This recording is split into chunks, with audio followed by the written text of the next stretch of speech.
This show contains profanity, advice you should never follow, humor that you might not enjoy. The names have been changed to protect the guilty. Do not try this at home.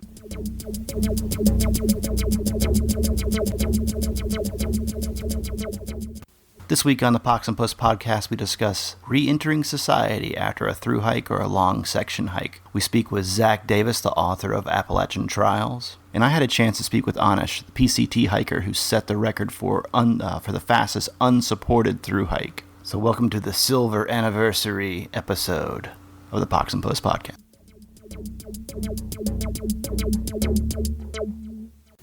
Get you to snort some rock salt. Yeah. It's fun. Greetings, yellow blazers, blue blazers, Bill Bryson lovers, Bill Bryson haters, good badgers, bad badgers.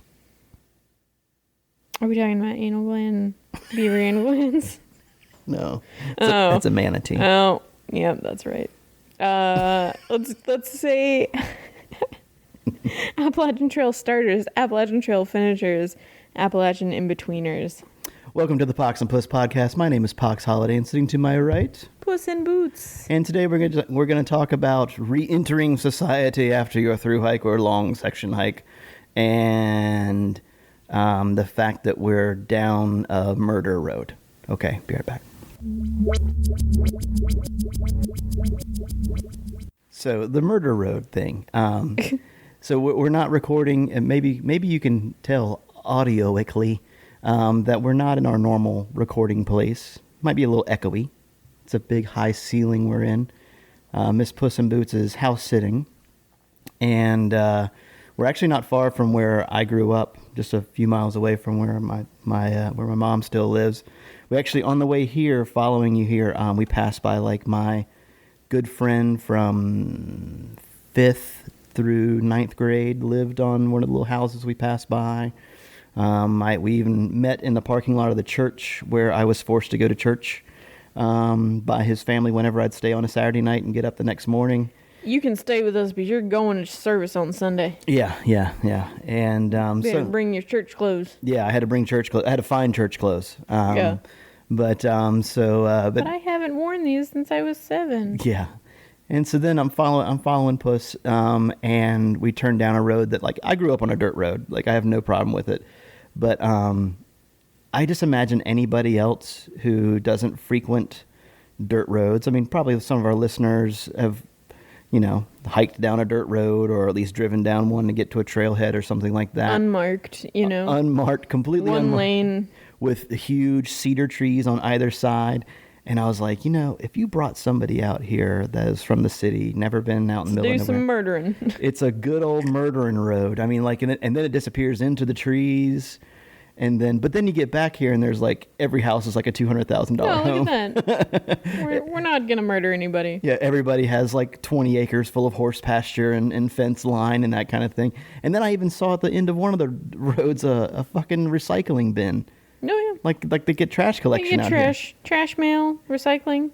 So now where we are, where I live in the mountains, basically dudes drive around in like F-150s and Chevy 1500s with these gigantic plywood bins built onto the back of them. And those guys, like if you get trash collection, like you pay some dude to come in his truck to throw it in the back of this big ass like... Oh, yeah. You hired Jimmy. Box. Yeah. Now, we take our trash, but, like, it's just so funny, like, when I first moved there, it was kind of you have a trash service? What the fuck? Yeah. Yeah, David. yeah, this guy with the, the guy that drives up with the 8-foot-tall plywood bin. David and Jimmy come around with their, their Tacoma. You're highfalutin if you got two guys. But yeah, so, like, down here, I'm like, whoa, they actually have trash collection down this dirt road. Like, ooh. Bless my lucky stars. Pinkies out. Utilities. So this week, we're going to talk with Zach Davis, the author of Appalachian Trials, and which is a book kind of more about the mental side of through hiking, and we're going to talk with him about re-entering society. I probably should have a better way of putting it.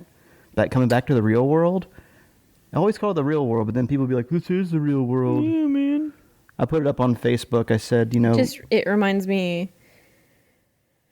This is the vodka and grapefruit juice talking, but it reminds me At of 11:30. of the Wallace and Gromit movie where he has the wrong trousers. Yeah. Wallace and Gromit in the wrong trousers. Wrong trousers, yeah. And at first, when he pulls the lever and it makes his bed pop up so that he falls through the ground and into the wrong trousers. Oh, yeah, yeah. And he would always like kind of rub his little claymation butt and say, "It's a touch rough on re-entry." And that's what I keep thinking of every time you say re-entering society. Could be a bit more gentle on re-entry. That's what she said. Exactly. That is what she said. Right in the bum. Right in the bum. I know one thing I wanted to update. So our good friend, Thru-Hiker 2013, Mr. Blimey 5 names, Mr. Two Ducks. Two Ducks, old 5 names. Old 5 names. He summited what, like 3 days ago now, 3-4 days ago now. So he had a good summit day, and they hiked down the knife's edge. Good for them. Yeah, it was definitely closed when I went through, and that was something I wanted to do, but it was a little too icy. Me as well, but they wouldn't let us. So yeah, but I wanted to give him an update that it's funny because the name of his episode is I can't remember what it was. It was like 10 or 12 or 14 or something, but it was the one with the red truck. That was the one because there was the red Ford Ranger. yes. And that was going around, and so he had heard. I can't remember if he said this in the show or not, but he was worried that when I came to pick him up, that I was going to be in a red Ford Ranger, and he was also concerned that I was going to just be in a pickup truck because I guess there are not a lot of pickup trucks over there. And he just kind of equated pickup truck with like A raping van. dangerous, dangerous redneck to say the least. It And was episode 13, a ride in the red Ford. yeah, and it was like 10 to 14, somewhere in there. And I just wanted to give Blimey an update. Traded in my Subaru for a pickup truck. Good old raping truck. Not So, to yeah. make light of rape at all. No. But to make light of Subarus. No, Yes. they're expensive to repair. But no, I really enjoy having a get her done truck now. Yeah. And so, but that was the That's vehicle. a tire kicking truck right there. Well, that's the tire that came off truck that I was in the car accident with last time. That's one good thing We have both had brushes with death. I was going to say, yes, you were recently in a single did. car, could have been prevented I accident. saw my life flash before my eyes, and I am proud to say, when that happened, Mm-hmm. my first instinct was, and Don't for- shit yourself. For the listeners at home, I was in a incredibly top-heavy work truck Mm-hmm. that ran off the side of the road and was very close to tipping into a pond. Yeah, had it not been for a fence, A rather basically. deep pond that a fence, a wooden fence, Yeah. was pretty precariously holding the truck up. And I was in the passenger seat, and the passenger side was what was heading towards the water. So like I could have rolled down my window and reached out and touched water if I Yeah. wanted to. But once the truck had come to a stop and was sort of like, it's just like in a movie where it's like teetering on the edge. Like if you put too much weight on one side, it would have flipped. When I went to climb out,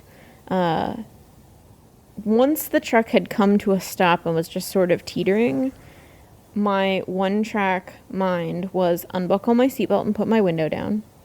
And once the truck had really and truly stopped moving, I yelled at the driver to get the fuck out of the truck. And all I could see, it was like a rapid fire 3 images, boom, boom, boom, over and over and over again. 1, 2, 3, 1, 2, 3, 1, 2, 3 was my boyfriend, my dog, my mother. My boyfriend, my dog, my mother. My boyfriend, my dog, my mother. And that is not to say that I don't supremely love the rest of my family. But boyfriend, dog, mother, over and over and over again. And I was pretty pleased that everybody got out alive. And That's a pretty dramatic photo you sent to me in a it was- text, it and was a then when good you showed me one. the other ones, I It was was a good one. I didn't realize because the photo you sent me, it looked like you were just like over in the field. Directly after this happened, Pox sent me a message. It was just like, "Hey, what time do you want to record on Sunday?" And I'm like, "I'm sorry, I almost just died. Let me get back to you in just a moment." And I sent him photos of what had happened.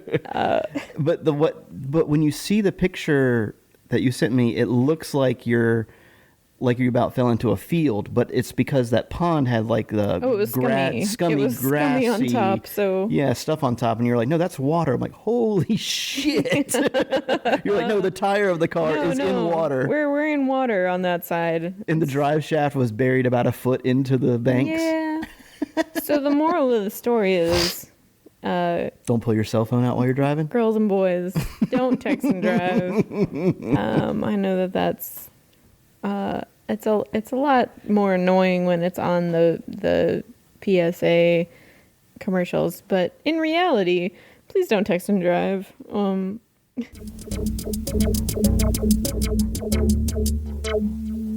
My wife and I, we want to go to see a Panthers game this year, but the only one she wants to go to is when they play the Broncos because she likes the way Peyton Manning looks in his pants. Yeah, well, good start to the season for them, 7 touchdowns. Absolutely. But what we really came here to talk about today was rejoining society. So if you don't mind, maybe give our listeners, if they're not familiar with you and your book, just a little bit of background about when you started and that kind of thing. Sure. My name is Zach Davis. I am a Appalachian Trail thru-hiker in 2011. And I guess my background was I had zero backpacking experience going into the trail. I was kind of one of those case studies of someone who had been overexposed to technology and just kind of got burnt out. So a friend asked me if I wanted to do this thing called Appalachian Trail. So I agreed to it. And instead of preparing myself physically, doing all that training, or really getting bogged down with the logistics in terms of where to send myself supplies or finding the perfect piece of gear for every situation, I had the fortune of being put in contact with a former thru-hiker who kind of tipped me on the fact that the most difficult aspect of the trail would be my own mindset. So I spent a lot of time preparing myself mentally for the half-year backpacking trip, and it paid dividends. I made some lists kind of outlining the reasons I was going on the trail. I had a lot of them. It goes a little bit more elaborate than that. But I went to the AT, albeit with a very with a lack of experience, putting it lightly, but a very strong mindset. I had a really strong purpose for why I was doing it. I was able to finish in a little over 5 months, and when I finished the trail, I decided to recount kind of the steps that I took that was able to prepare myself mentally for the trail into a book called Appalachian Trials. It's a psychological and emotional guide. And yeah, that's kind of the quick notes version of where we are today. Yeah, I mean, and you have quite a following online. What was your trail name? Badger. Yeah, and yeah, you have quite a following. And this year, you actually had some people documenting their own experiences on the AT as they went along, like blog wise and that kind of thing. Yeah, so I've got the Appalachian Trials blog now. It's kind of my way of the most easy format for me to follow other thru-hikers. It's just to have them blog on my website. So yeah, every year I put out an application asking people to share their experiences on the Appalachian Trials blog. And then through that, I'll try to offer them advice whenever they reach out to me. And then actually also run a sponsorship on the Appalachian Trials website, where every year I give one lucky hiker a huge giveaway package, and it's different every year, but last year it came with a free backpack, a free sleeping bag. I think it was like 6 mail drops that's courtesy of people at traillife.com. Give them some dry sacks and a couple free books, and just basically open exposure to me. They can call me 24/7 whenever, or email me, ask me questions. So yeah, I definitely try to keep myself involved with the community that way. It's my escape from my normal 8 to 5 sitting behind a laptop all day job.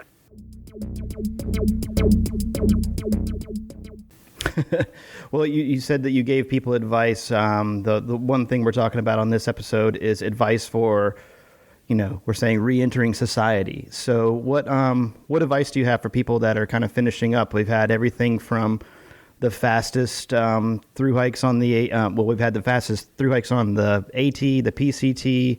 Yesterday, I don't know if you knew this or not, but the youngest person to have a Triple Crown finished the CDT yesterday. Wow. Yeah, and so and our very own Blimey, one of our first through hikers to finish, one of our first listeners to finish since we started. He finished a couple of days ago. What advice do you have for hikers as they're coming back and re-entering society, so to speak? Yeah, it's a great subject. And the difficulty of adjustment, there's really a wide span of. Some people have no problem going right back into society. Like the people who are working with a very tight deadline, they know they have a job to start right after the trail, or they're going to school.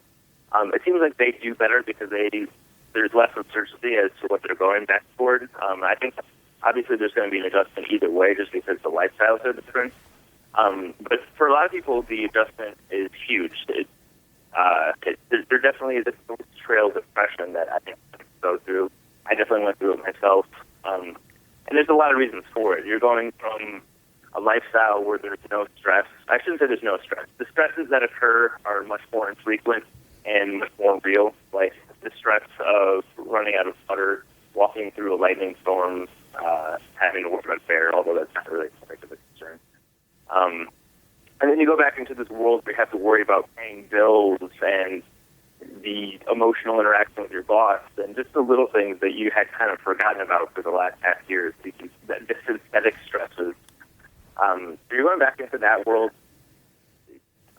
You're going from a lifestyle where you're outside all day long, getting a lot of vitamin D, connecting with nature, to being in more of a confined, sort of claustrophobic type space. I know it doesn't seem, for those who don't spend a lot of time backpacking, being indoors and relating that to feeling claustrophobic, I think seems a little bit strange, but try living outside for half a year and then going to being back inside. Like even that first time when you go to resupply after being in the woods for 4 days, like it's a very bizarre experience.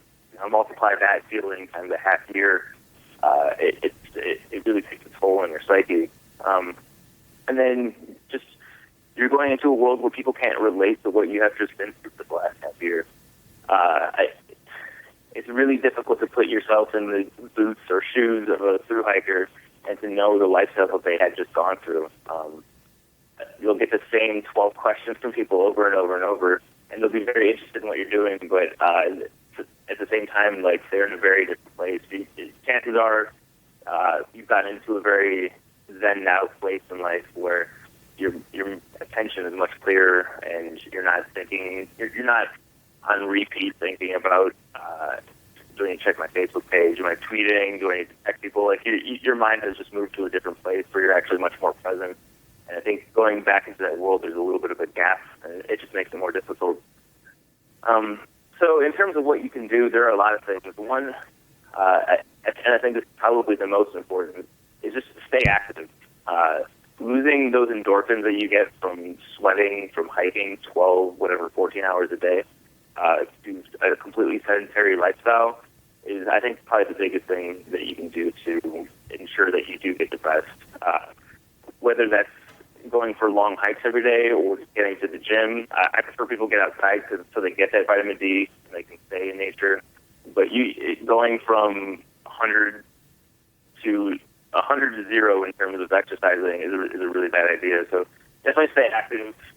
Two, I would say focus on eating a very nutritious diet. For the longest time, you've been living off of ramen and freeze-dried dehydrated meals and Oreos and things like that. Like, this is a really good opportunity to actually replenish your body and get the things that you've been depriving it for the longest time. And three, this is also really important. I think a lot of people do this naturally. Some people do a better job than others, but definitely stay in contact with your trail family. As much as I like to rail on Facebook, it's a really good opportunity for you to stay in contact with those people that you built these really close bonds with. And I think these are the only people that you can really relate to in terms of the post-trail adjustment. Although your friends and family love you and want to be there for you, they just can't empathize. Like, they didn't go through what you went through. So definitely stay in contact with the friends that you made on the trail.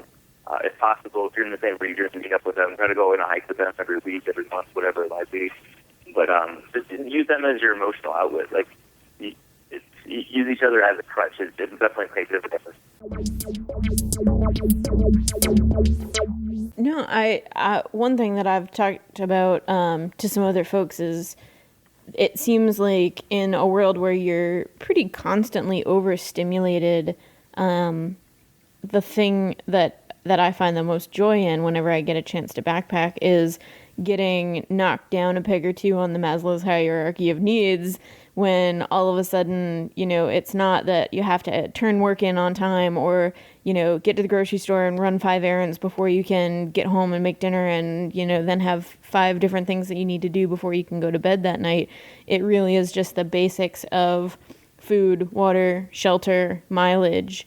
And I think that simplicity it can be terrifying to people that thrive on being overstimulated, but once you can adjust to it, it is so comforting. So I can totally see what you're saying as far as for people that are used to being overstimulated, being understimulated can be alarming, and then once you get used to being understimulated, then being overstimulated is way too much, and it's just an overload. Yeah, I totally agree. I think it's something that even the people who thrive on the overstimulation, I think it's something that everyone should at least give themselves the option to experience that in life, because I used to consider myself one of those people that thrived being overstimulated. That was my life. Like, I got paid to do that for a living. And eventually it got to the point where I pushed myself too far. I was doing that all the time, and I think it made me a little bit depressed. But going to a world where, fortunately, I didn't have reception to my cell phone before things went away, and it really just made me connect with my surroundings, like you were saying, in a much more simple way, going to the bottom of Maslow's hierarchy. I now am constantly striving to get back to that place. Like, I love going on solo backpacking trips where I turn my phone off for a couple of days. Like, for me, that's the highlight of my month. So, I mean, I'm assuming most people that listen to this probably are already drinking that Kool-Aid, but for those who are maybe considering going out on the trail, I definitely say give it a shot. Like, it really is a much more satisfying lifestyle. It goes back to our genetics. Like, it's not built into our blood to constantly be stimulated. I think a lot of us live in a fight or flight state a lot of the time unnecessarily. Like, the way that our brains work, we can't differentiate the difference between, are we about to get attacked by a lion, or is this looming deadline that we're constantly stressing about, are we going to lose our job over that? Like, the way that it activates our brain is exactly the same. So I think going to the woods allows us that opportunity to kind of activate the prefrontal cortex, get into a place where we're much more present and actually relax. And for me, before I got West Nile virus, it was the most healthy my brain had felt in a very long time, if not ever. Well, and one thing that is kind of it's almost a concern, the more that I have hikers that follow me on Twitter or people that I'm in contact with, and I hiked in 2009 where I hiked with a non-smartphone. There weren't very many smartphones even around or available, and the people that had them, I think there was just like one generation of iPhone that had really horrible service the whole time that we were on trail. And now, it seems like the trend is to have that smartphone and to update your blog regularly and it almost concerns me because that's an awful lot of technological baggage to bring into a place that, in my opinion, a lot of the time deserves better.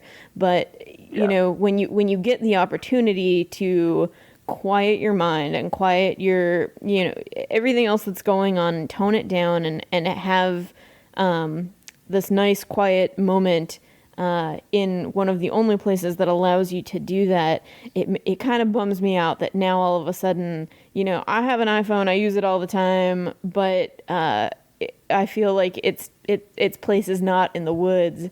And that said, I know that the whole time I was on trail, I had family and friends that probably would have loved to have more contact with me, but that's part of the beauty of it, is to have less. What are your opinions on, I know that technology in the woods is kind of a hot topic, but I wonder if there's a good way to moderate that, or what's your opinion on that? I think that's one of the best questions that you can confront about the AT right now, and it's only going to continue to become more important as the cell reception and data gets better. Like, I know there are certain parts of the AT now, especially in the south, where you can't really get reception, which kind of, I think, answers that question for a lot of people, but it'll get to a point where that's not the case. Yeah, it's really difficult. I mean, because I definitely espouse the hike your own hike mentality. I never try to tell someone how to hike their hike because everyone has their own way of doing it. I know I still get some shit. Am I allowed to swear in this? Absolutely. Absolutely. It's encouraged. Yeah, okay. Well, then, I got a lot of shit from people about my use of technology on the AT, especially I listen to music a lot. It wasn't so much that I was connecting with people. I wasn't calling people. I wasn't checking my email a ton on the trail. There were a couple of instances where I would do that for extenuating circumstances. But I did listen to music and audiobooks a fair amount, especially in parts of the trail where we were a little bit more repetitive and mundane. But at the same time, I could not agree more with what you're saying. I think the AT provides this very rare opportunity to get away from our technology. And I think a lot of people go onto the trail for that reason. I know that was the case for me. It's never in life will you get a better chance to unplug from the hyper-connected world that we're attached to. So I guess my one-line statement about this is definitely hike your own hike, do what you have to do, but push yourself to go as far as you can without using your phone to be checking your Twitter, be checking your Facebook, calling people, texting. No one's going to go anywhere in a half year. This will allow you to go to a different place, a much more rewarding place, in my opinion. And I think a lot of people who go into the AT without technology would probably agree with this. And if it ends up driving you crazy after a certain amount of time, then you have the option to go back to that world. No one's putting a gun to your head, but I think the regret that you would have going onto the AT and not giving yourself that option should outweigh that. So that's kind of my one-line thing about that. Also, I'd like to backtrack a little bit and talk about the adjustment period. And there's one part that I left off, which I think is also a huge piece. For a half year, every single day, you're chipping away at miles. You have this goal that you're working for. For a lot of people, that's hiking to Mount Katahdin. For everyone, that's doing the northbound version. And it really gives you a sense of purpose. Like, you can actually see the mileage go down, and every state line that you cross is a goal. Like, it really gives you something to strive for every single day. And then all of a sudden, you finish your through hike, and you're done. A certain portion of through hikers will have, like I said, school or a job to go back to. But for a lot of people, that's not the case. A lot of people go into the trail because they don't have anything. It's kind of a time source. So I think it's at that point where it becomes very important to set another goal for yourself. It doesn't have to be huge. It doesn't have to be as similar as through hiking the PCT or something like that. But give yourself something to strive for. I think human beings really crave purpose. And for a lot of people, they fall victim to not having any purpose after the AT. They just come into the world completely unsure about what they're supposed to be doing, especially going from maybe to a desk job to the woods and denouncing the idea of ever working a desk job again. Like, sets the stage for the most confusing place possible. So it doesn't have to be career-related. It doesn't have to be anything. It could be maybe you want to do an Ironman triathlon. For me, it was writing a book. Appalachian Trials was my Appalachian Trail after the Appalachian Trail. And it really gave me a sense of purpose when I woke up in the morning. I know I get the question a lot from people about, like, how did you write your book? I really encourage people to write their own book after the AT. Even if it's not a success, I hope it is. But it gives you something to do. Like, I think everyone needs that, especially after achieving something as monumental as the Appalachian Trail. Absolutely. We're going to let you go so you can go see your bears. But before you do, can you tell people where to find you? Yes. You can find Appalachian Trials, the book, on Amazon, or go to AppalachianTrials.com. I've also got the Appalachian Trials blog, which is just blogs.AppalachianTrials.com. They can also find me on Twitter at ZRDavis, or on Facebook at The Good Badger. Perfect. Thank you so much for squeezing us in before kickoff. Hey, guys, I love your show. Thank you so much for having me on. I really appreciate it. No problem. Thanks. Thank you. Have a good day. All right, have a good day. All right, bye.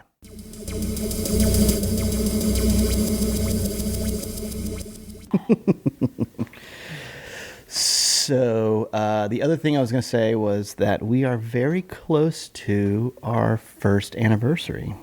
Yes, and Oh my God, we are actually recording our 25th episode. So if we did one every other week, you gonna give me something made out of paper? If you mean money, no. That's the This is the first anniversary's the paper. typical first anniversary present. That's fine if you don't like me that much. Rolling papers. That's up to your discretion. That's yeah. Yeah, and I tell you, outside of the podcast, it's been a shitty year, hasn't it? It's been a doozy. It's been a doozy. It's been a doozy for both of us, for both parties involved. Yeah, I mean, outside the podcast, it's been kind of okay. Yeah. I don't want to do that one over again. Let's call that one done and done. Done and no done. need to revisit or ever express our feelings about it again. Yeah, we started recording in the middle of September last year, but we didn't really release an episode until October. Right.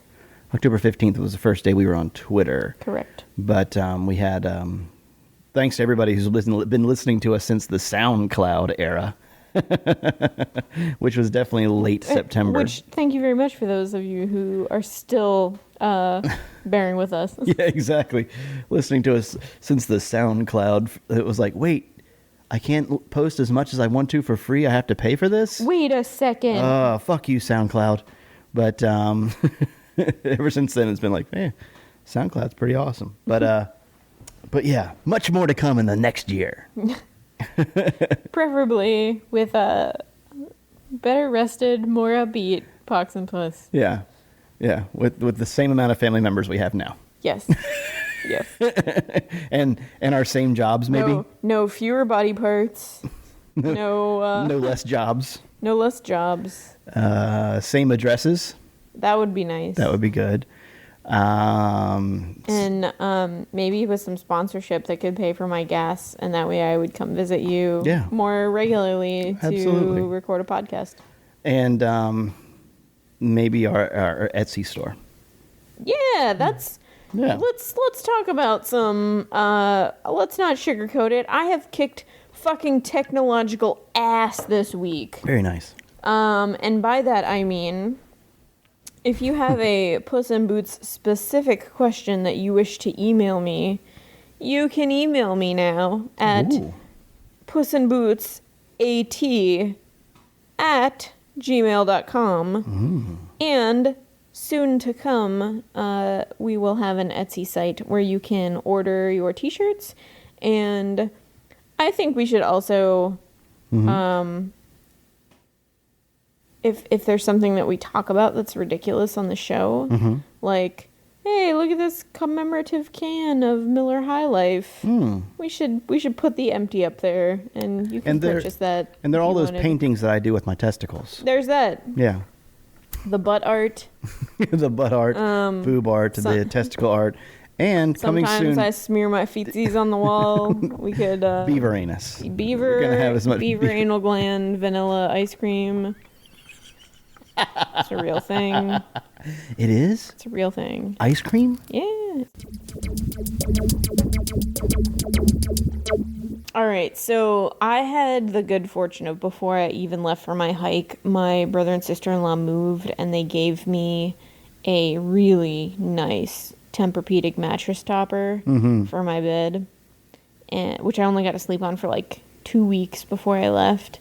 So pretty much every night that I was on the AT, I was thinking about how glorious that mattress topper was. Right.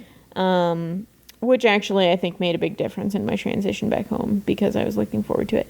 I like to say that I was one of the lucky people that when I got home, there were things that I missed but didn't need. And when I got home, it was an inordinate amount of time that I still would like open up my closet or my dresser drawer or something like that and be like, look at how much clothes I have to choose from today. In fact, I think I even sent out a tweet this week that there is never a time that I start my washing machine where I'm not like, this is the best thing in the whole wide world. Like, Yeah. I am putting ridiculously sweet smelling liquid detergent in this thing, and it's fabric softener, and these things are going to get moved from the washer to the dryer, where they're going to be warm, air fluffed, and ready for just, you know, being the best smelling, fluffy, soft clothes you've ever smelled or touched in your whole life. And they come out, and I'm just like, this is what life's all about, folks. So, you know, I don't know. I also tend to strive to be a kind of person that doesn't feel a lot of entitlement. It is my hope that the things that are placed in my life are not taken for granted, and that I'm always thankful for them. So when I get a chance to put on my very favorite pair of sweatpants or pajama pants or, you know, whatever it is, I'm like, oh, I get to wear these today. But I think there's a lot of people that when they're done with their hike, they're just done. And it's like, well, time to go back to all that stuff. And they kind of, you know, it's easy for them to shrug off their hike and get back to the grind. And that was sort of one of those things that, like, I wanted to hold on to it for as long as I can. It's been several years, and I feel like there's still a lot of stuff that, like, I can't crack open a can of Coke without being like, Yeah. there was once a time where I would have given my left pinky for a can of Coca-Cola. Oh, yeah. And now I get to have one. Now, did you had a job waiting for you when you got back? I did. Right? Unofficially, but yes. Right. Yeah. See, that was one thing with me. I literally just like quit my job. It was a job. It was a throwaway job. Like I transitioned from a job that I had been working in for a while. The season was slowing down, and I went to another job that was just kind of like, meh. I don't really care about this job. So, so I actually quit.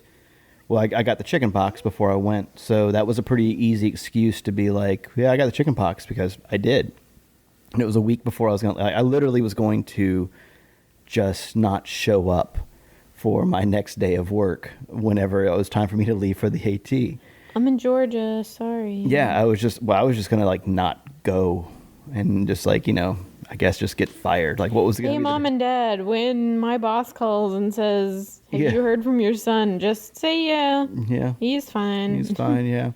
But, send his last check here. Yeah, exactly. And so I was just kind of like, meh, whatever. And that was my plan. And then I called and said, like, I had the chicken pox. And they're like, oh. And I'm like, yeah, I know. I mean, like, it's really weird. And so I really couldn't go to work anyway. And so then they're like, you know, just let us know when you think you're going to come back. And, you know, they call me like, you know, 4 days later and that kind of thing. And I'm like, yeah, no. And then, you know, I had to wait an extra week. So it was kind of like, you know, fuck it. Yeah, I don't think I'm going to be coming back in. And I think it was kind of like, okay, because like, I wasn't doing a great job because it was... I'm sure at some point they were like, this fucker hasn't been here for a month. Yeah, it was just like, yeah, no, I got a chicken pox. And I'm sure that telling, you know, when you're 21, telling your boss you got chicken pox, they're probably like, bullshit.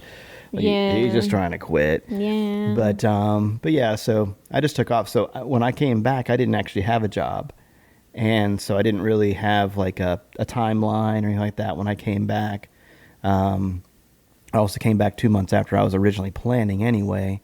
But, so yeah, so I didn't really have a plan. So it was nice. But then I think I was home for almost exactly 2 weeks before I got a job and was working, at a very large outdoor retailer, and, who was eager to have me after I'd just finished hiking the trail. It's funny how that happens. It is. And then, I had been working at that very large outdoor retailer for about 6 months. And the supervisor of mine came up and he was like, you know, Pox, do you remember me? And I was like, what? And he's like, do you remember me? You don't remember me, do you? I was like, what are you talking about? And I was like, yeah, you're my supervisor. I remember you from when you hired me 6 months ago and when I've seen you every day. Since then, he's like, no. He's like, when you were in high school and I was in high school. I'm like, did we go to high school together? He's like, no. his cousin was my first like real girlfriend, like the girl I lost my virginity to. And way to go, Puck. Yeah. In high school. Yeah. Way to smoke that ass. Yeah. And he's like, you don't remember me? I'm like, no. And like his family was from Hickory or something like that. And I remember that one year I came over for Christmas, and like she was an only child. She was a girl, and the girl I lost my virginity to was a girl. And all of her cousins were like dudes. And so like I just remember they gave me hell. And I remember for Christmas, we watched like Under Siege with Jean-Claude Van Damme. It's a Christmas classic. Yeah. And I remember I was laying down on my stomach, like watching the movie, and like on the floor, and like, all the families wrapped around on top there. of their cousin. Yeah, exactly. And I remember I got up to get a drink, and when I got up, I farted. Like there's no doubt that I farted when I got up, and I got up and just like walked to the kitchen and like just stood there for a minute, like, and it was one of those situations where the living room and the kitchen were only separated by like an island / bar, between them. And so I just stood back there and I was just like, I can't go back up there. And so I stood, like, I sat at the bar and sat behind everybody else and watched the rest of Under Siege. Because I couldn't go back in front of everybody, like... Sitting on top of your toot trapper. Toot trapper. It's a product. It's real. Is it like a man pond? I've got a good buddy that decided that tampons should be renamed party ponds because it sounds funner. Party ponds! So as per usual, we have gotten some phenomenal 5-star reviews on iTunes, and as promised, we will read them on the air. We've got one from Christopher Rivers. Love the show, guys. You're like good trail magic found in the world of podcasts. Don't stop recording. Citizen GDD, a lighthearted podcast for people who would rather be somewhere in the woods. I listen while driving and long for time spent on foot with a pack. XKitty13X, the cure for common Springer fever. Listening to these two is like being in a shelter shooting the shizzle after a long day of hiking. Great stories, and they're always good for a laugh. They often get me through the day at my boring office job by making me look insane when I burst out in laughter for no apparent reason. Gotta love earbuds. Love you guys and keep up the good work. Man Cub, Georgia Domain, 12. I thru-hiked in 2012 and have been listening to Puss and Puss since getting back from the trail. They make me laugh, they make me cry, and make me laugh some more. Listening to their episodes reminds me of the difficult times as well as the rewarding times on trail. I highly recommend subscribing. After listening, you'll want to go find the nearest wayplays. Dander B. I have never hiked the AT, but always held great interest. Lots of funny conversations and stories. Highly recommended. MILEWIS. Best hiking podcast I've listened to. Thank you. Keep Asheville weird! ! New best friends! Hey you! Download the show immediately. You won't regret it. Cox and Puss are great. Some great peeps to have around. They are making my 2014 AT thru-hike planning go by a little quicker and easier. So I raise my beer and give a cheer. Cox and Puss, you guys are fantastic. Master Splinter and Bruce. Like Trail Talk with Old Buds, sure you could go to White Blaze or hang out on some Facebook group about the AT to get responsible advice if you wanted, but they won't tell you anywhere near as much about the AT experience as this show will. Awesome stories and guests, but never too serious. Warning, it's equal parts cure and cause for severe Springer fever. Keep up the great work. And thank you guys so much for the great reviews. Keep them coming. Thanks.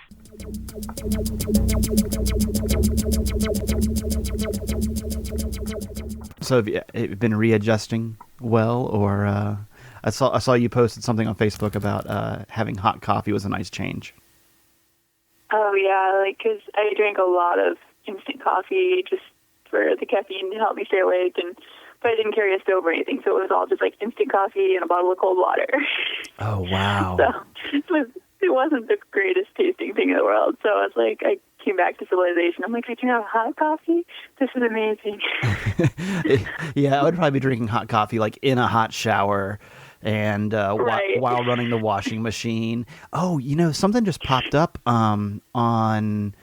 I saw online that there is a laundromat in Kent, Connecticut. Oh, yeah, in Kent. Yeah, did you see that? That's crazy. Well, I mean, I guess it makes sense, but The Puss, she hiked about 85% of the AT in 2009, and but she was out there for 6 months having a good time.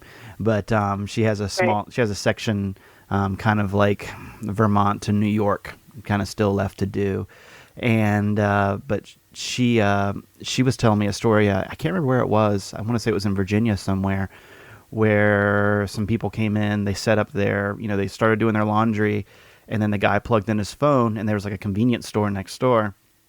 And the hiker plugged in his cell phone, went over to go to the store, and the owner of the laundromat like just walked up, grabbed the phone, complete with charger, and like slammed it against the wall, like from across the room, like bam, and just like left it sitting on the ground. Oh my gosh. Yeah, and she's like, "Oh, okay." So she went and picked it up and kind of didn't plug it back in and handed it back to him, like, "Hey, if your phone's messed up, here's why." But Wow. And I saw another sign. It's somewhere in New Jersey. It's a bar that they have seating outside for hikers only.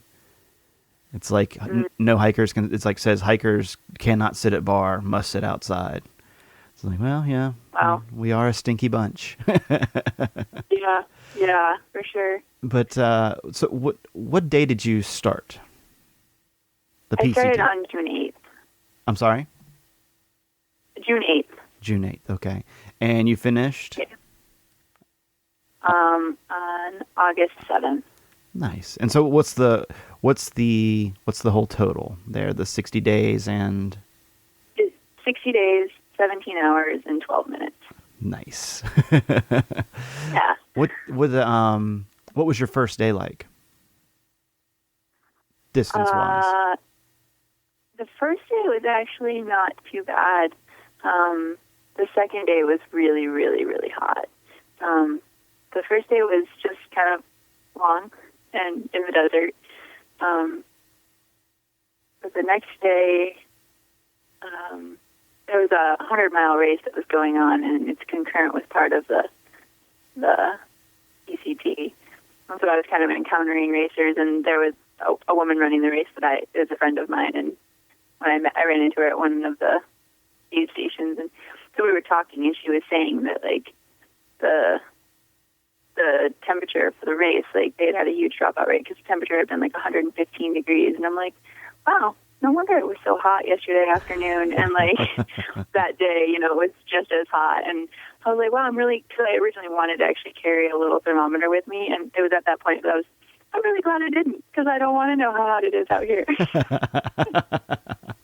Yeah, I mean that first day, and I know for us, we just did the traditional kind of like 26 miles from the border to wherever the kickoff is, and we got there about 3 days before the kickoff, and it was like, we've been fighting for water as it is. I'm going to go ahead and head on. I don't want to be with like 50 more people trying to leave at the same time when it's like there are water jugs tied together with string.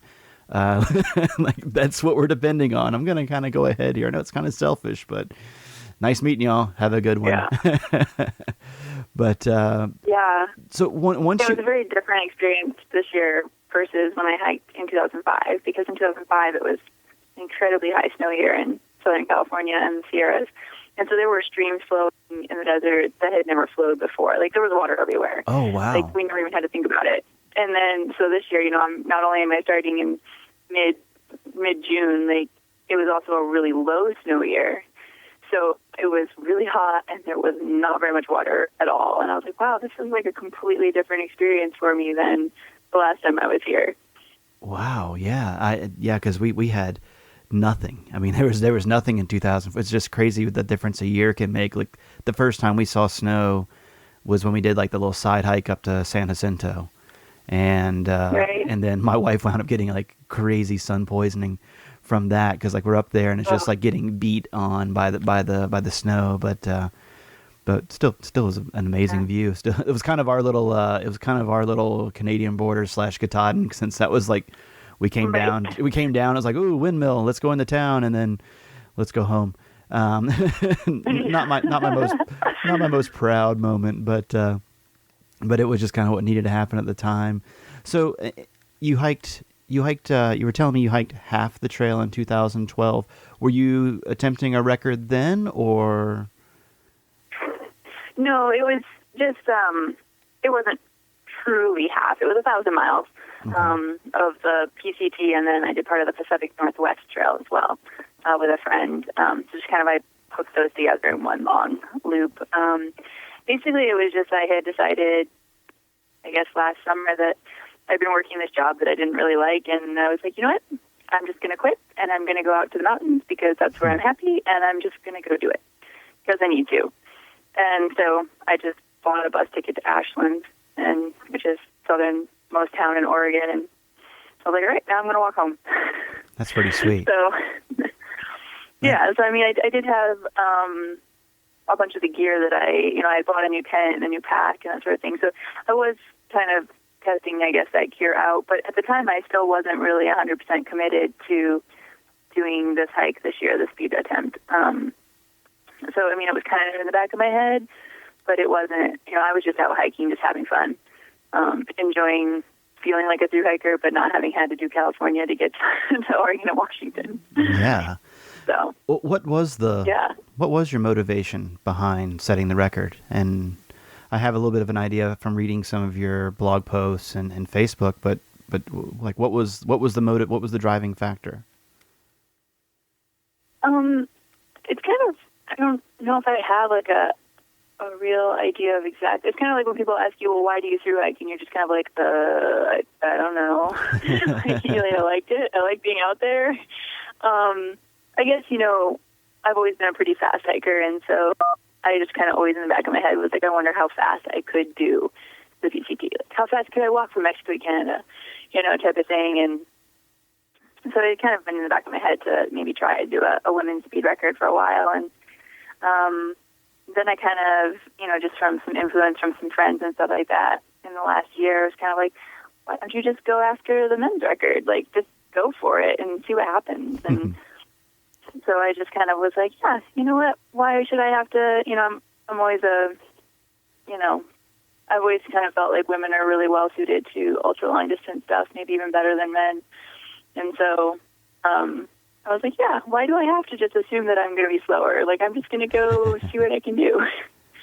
Nice. But it was, I don't know, I think a lot of it was just to help myself get over a lot of fears and stuff I have. Like, even though I've done all this hiking and running, like, I'm still, like, scared of the dark. And I'm like, this is dumb. Like, I'm afraid to night hike. Like, I'm terrified of mountain lions. Like, I'm just going to go do something that forces me to face those fears and really get over them. And which happened. I got over them. So, yeah, I mean, it was kind of a lot of it was just personal growth, and then also just kind of to prove my theory that, a woman could do those sorts of miles in a self-supported manner. Because we kind of got into that, get up at the crack of dawn, hike for a little while, take the siesta in the middle of the day. Not quite the same routine you probably had, but, take no, not at all. So speaking of that... Something I wished I'd had. Yeah, exactly.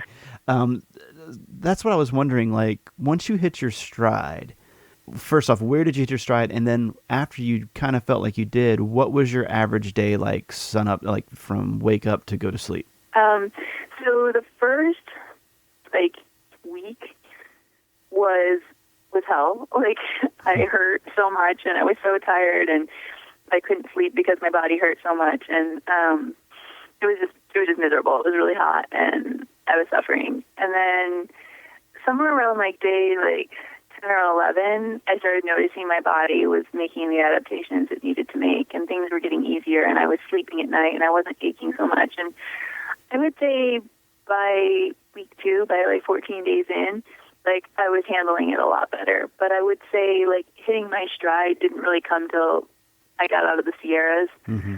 Just because once I kind of was feeling like I'd made the adaptations, but the Sierras are just really, really hard. There's no, without trying to do a 40-mile day through them. So that beat me up. But when I came out of that, then it was kind of everything seemed easier. And so, I feel like I kind of hit my stride about 3 weeks into the hike. And at that point it was, just kind of clockwork. And so basically every day I got up at 5 and I would eat something, usually like a bar or something like that, and pack up my stuff. It usually took me about a half an hour to 40 minutes to get out of camp because sometimes I had to tape up my blisters on my feet and stuff like that, and that would take a little bit longer. So I was usually hiking by 5:45 at the latest, and I would just hike all day. I would eat while I walked, so it's like in the morning I would load up the pockets of my pack. I had a ULA backpack, and so you could cram a bunch of stuff into the pockets that are on the side that you can access while you walk. And so I just had, 15 snack portions of food, because that's basically all I did was eat snacks all day, in the pockets. And then I had a little watch that would beep on the hour, and I would eat every hour one of these little packets of food, just take in 200 or 300 calories every hour. And yeah, I just walked all day until I got my miles in, and that usually took until about 10 p.m. when I got up to Washington and stuff, and I was doing longer miles and harder terrain. It would take me to like 11 or 12. The latest I ever hiked was 1.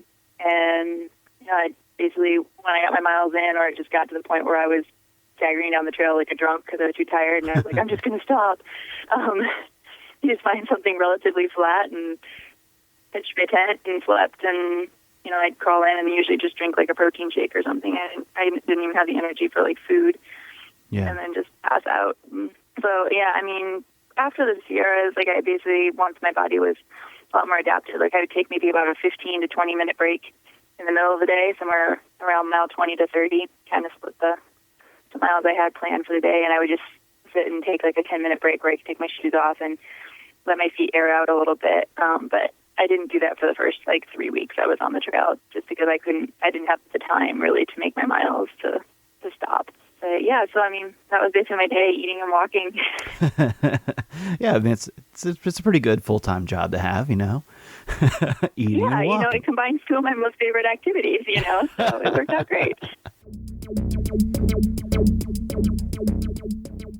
Well, I asked a few people, I put up on Facebook that I was going to be interviewing you today, and I asked anybody if they could ask you a question, what would it be?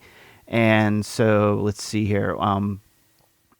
Let's see. One guy, Joshua Jordan, he said, if you were to do it again, would you try to break your own record, or would you want to take your time and quote unquote enjoy the sights a little bit more?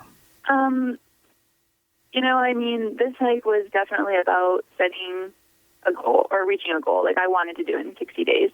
I feel like there's kind of this like misconception that you can't enjoy things when you're hiking fast, but to me it's like I'm still only hiking 3 miles an hour. It's not like driving down a freeway. Like I stopped and took pictures and enjoyed stuff. I mean, it was mostly just that I didn't sit down.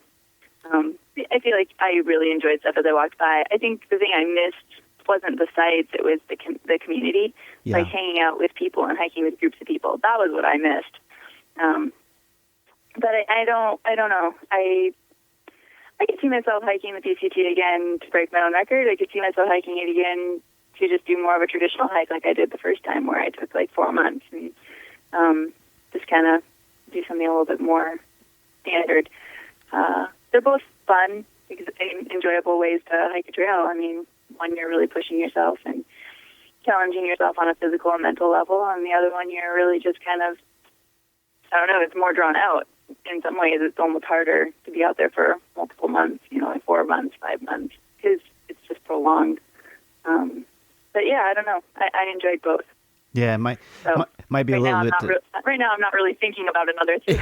Yeah, I was going to say right now it might be a little close to the most recent events, and I can completely understand. Right. Another person asked, and I'm sure you've probably been asked this one. A thru-hiker named Wildchild asked, now that you broke that record, do you have any idea if you would? And again, this is probably still close to home, but the AT or the CDT.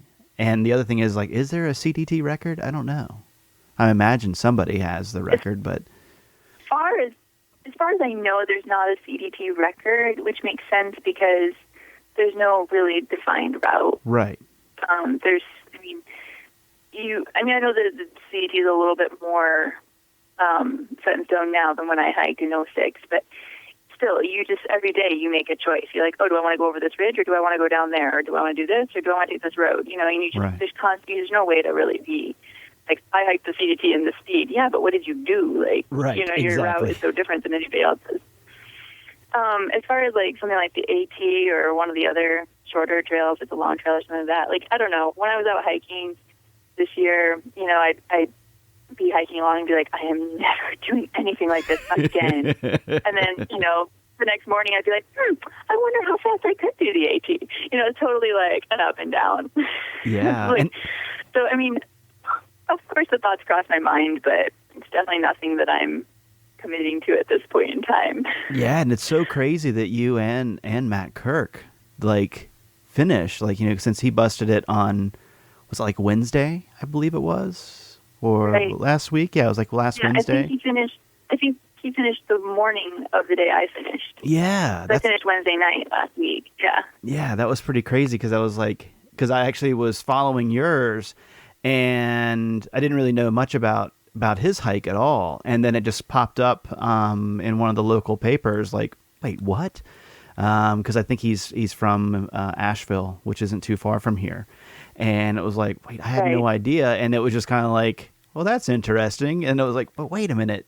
And I had to go back and check yours as well. Like, I think it was about the same time and just so wild. Mm-hmm. And he did it the exact way that, like when I hiked in 98, there was there's the guy, what's his name? Trail Dog. I think he's tried it several times, the AT. And the one thing I never understood about speed records on the AT were, why are you starting in Georgia? Like, why not start at the top? Because every time that ever seemed like a speed record ever was messed up, it was because of the whites. And it's like, well, why don't you start at Katahdin and come on down? If you screw up, you only spend up, you know, a couple of weeks as opposed to, you know, all this time. But that's another discussion for another day. But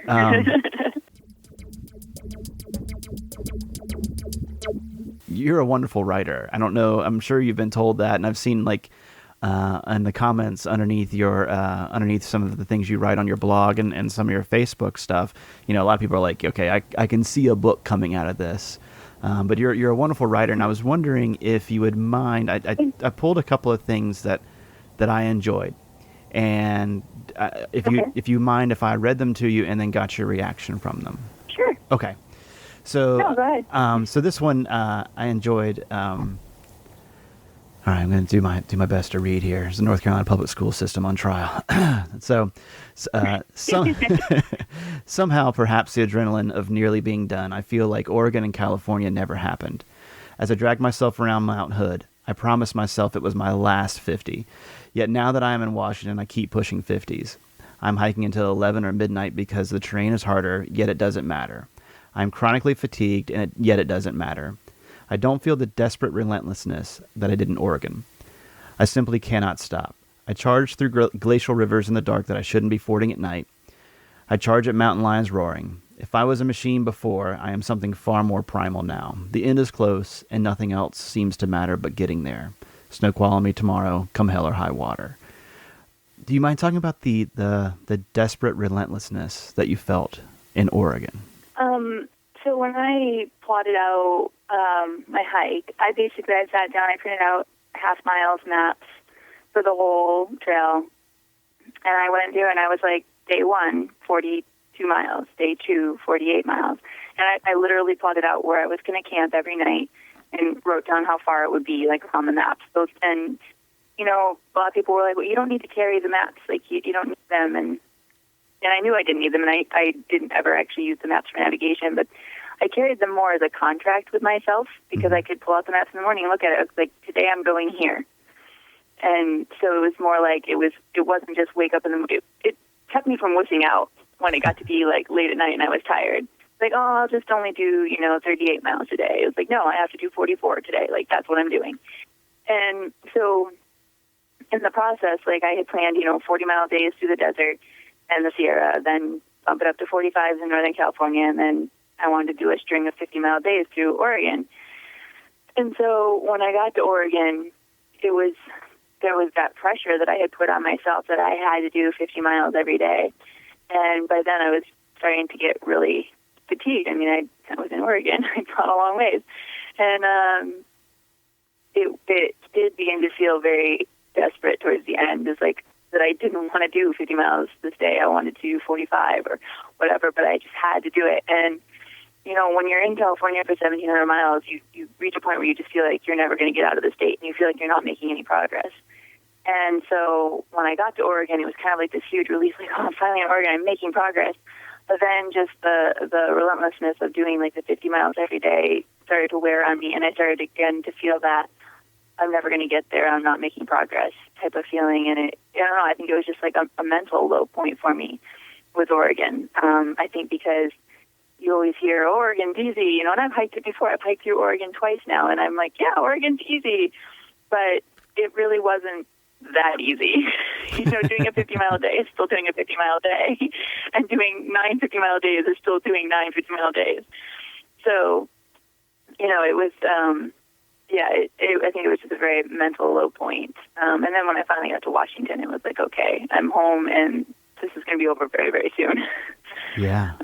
So, yeah, I think that's what I was trying to get at by that desperateness of, like, I just feel like I'm pushing very, very hard, and I'm not really getting anywhere, and I just want this to be over. The other comment that I really enjoyed in there was, if I was a machine before, I am something far more primal now. What did you mean by that? I mean, I think that everybody kind of reaches a little bit of a primal sense when they're through hiking, because when you've been living out in the woods for long enough, you kind of start feeling a little bit like an animal. You're like, I drink water right off the ground, like I eat whatever I find, like you'll eat like a half-eaten sandwich that somebody leaves on their plate in a restaurant, you know, and she'll dive over there and grab it before the busboy gets it, you know, like it's a lot, you know, more animalistic than like our normal everyday life. Yeah, and you can smell people that have freshly showered from a mile away. Right. Yeah, and you can smell them from a long ways away. Exactly. Like I had that happen so many times where I'm like, I smell people, I'm going to see them soon, and I'm like, wow, I'm turning into a bear. Yep. Like, you know, and so, I mean, I feel like in addition to that was just, I kind of reached that point where, I don't know, it's hard to explain, but you're just so focused and so driven to accomplish this thing that nothing matters anymore except achieving that goal. And, you know, I feel like that was more the primal human feeling, like, you know, like when I finished the trail, like the last 2 miles or so, I ran, and it was not because I wanted to run. It just felt like that was all I could do.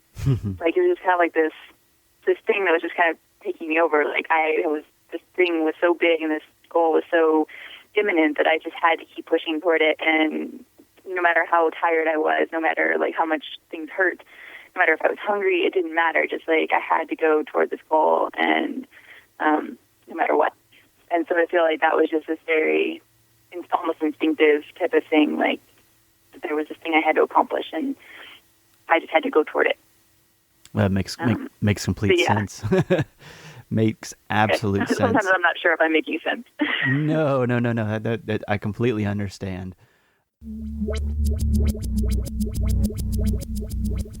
All right, so the first part of this, I don't know that I could, like, it was so beautifully written, I don't know that I could get through it without tearing up.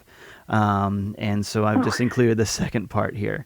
When I was 20, I met something that would forever change my life, a trail. Though my first few hikes were miserable as I forced my body to work, I was enthralled. Trails took me on the adventures I craved into the beautiful, wondrous, wild places. I lost my heart and soul, and eventually 70 pounds to the trails. Now I'm a few short days away from fulfilling my oldest daydream, setting an athletic record.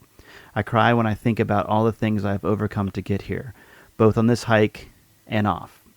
It makes me ever so grateful to that chubby girl who dared to dream big, audacious dreams. I'm even more thankful that she grew up to be a woman, courageous enough to make those dreams reality. I don't know. I think that's just amazing. And just what goes through your mind when you hear that again? I don't know if you've gone back and read any of this stuff, but I haven't gone back and read it yet. You know, it's something it's very, very personal to me. Right. But it felt like there were a lot of people out there that would be able to draw something from that, and that was why I shared it. I spent a very large part of my life hating who I was and what I looked like. But yeah, when I found the trails, I found myself, and it changed me forever. And I don't know. I guess it's just something I felt like I really needed to share. Yeah, no, and I'm glad you did. It's beautiful. It's wonderful. Do you have any plans to write a book? I thought about it. I think that right now for myself, I will probably, in the next few months, be writing a lot of, because I didn't really get to journal while I was out there. Didn't have time. But I'll be, not really much time, but I think I'll be writing down kind of everything I remember from the hike and, reflections like that and getting it all down on paper and for myself, if for nothing else. And, I think a book could definitely come out of that. But we'll see what happens. I don't want to commit to, yes, I'm writing a book and then it not happen. Yeah, right. But it's definitely something I'm strongly considering, for sure. Nice. Because I do think that, oh, sorry, go ahead. No, go ahead. Oh, I was just going to say, when I set up the Facebook page, the Anish Hikes page, I set it up because, the Fastest Known Times website says you need to have, or strongly recommends you have a way for people to participate and follow along on your journey. So, that was why I set it up. And I just assumed it would just be, friends and family kind of on there, maybe a few other, people that follow trails really closely. And I just remember logging in one day to post an update, and I saw I had 1,500 people following me. And I was like, holy shit. Yeah. Who are these people? And it just kept growing and growing and growing. And I could have never expected that there'd be that many people who were following along and so many people that were, inspired by what I was doing. And so I feel like, if that many people could be inspired by just following along on a Facebook page, if I were to write a book, maybe I could inspire even more people. How can people reach you? I know that you have the Facebook site, and it's Anish Hikes, or is it Anish or Anish? I say Anish. Anish, okay. Short for Anishinaabe. But, people say Anish, people say Anish, whatever. I answer to them all. Okay, gotcha. And are you on? Are you on Twitter? I do have a Twitter. It's the same thing, Anish Hikes, but I don't really know how to tweet, so I don't really tweet. I think I have a lot of people following me, but I think I've only made 2 tweets ever. But yeah, if people want to follow me on there, I think it might be a goal to learn how to tweet and use that a little bit more. Absolutely. But yeah, either the Facebook or the Twitter feed. Nice. And what's the name of the blog that they can find the interview with that you did the other day? It hasn't been published yet, but It's going to be at I Run Far, all one word. Okay. But so tonight you're having a homecoming party? I am, yeah. All my friends here in Bellingham are getting together and having a little barbecue and get together, which will be nice because I haven't seen most of them yet. Well, I'll let you go. I've kept you for an hour, and I feel bad for that.